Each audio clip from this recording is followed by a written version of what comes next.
Pourquoi est-ce que nous sommes souvent inconscients de ces changements intérieurs? Il y a un aspect, générationnel, du fait qu'on a vu nos mères travailler, aller à la fois gérer la maison, à la fois gérer le travail, parfois nos grands-mères aussi.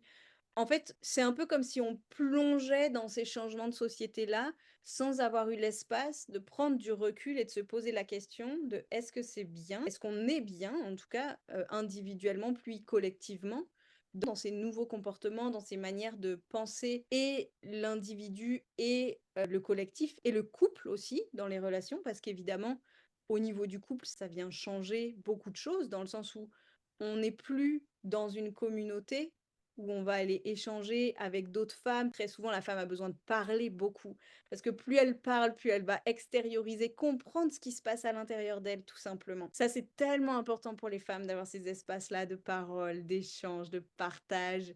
Et donc, on n'a plus ça. Donc, en tant que femme, on le cherche auprès la personne la plus proche, c'est-à-dire de notre partenaire. Tandis que lui, la seule chose dont il a besoin pour se régénérer, se reposer, c'est d'être seul dans son coin.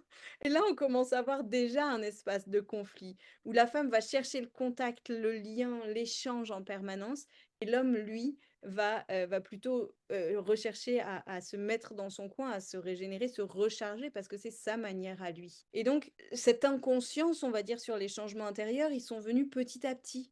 Ils viennent s'immiscer comme ça de génération en génération, puis, bah, on ne sait pas trop pourquoi, tout d'un coup, on voit que ça marche plus, que les taux de divorce sont à presque 50 en France, qui font qu'on ne sait même plus comment faire tenir un couple sur la durée.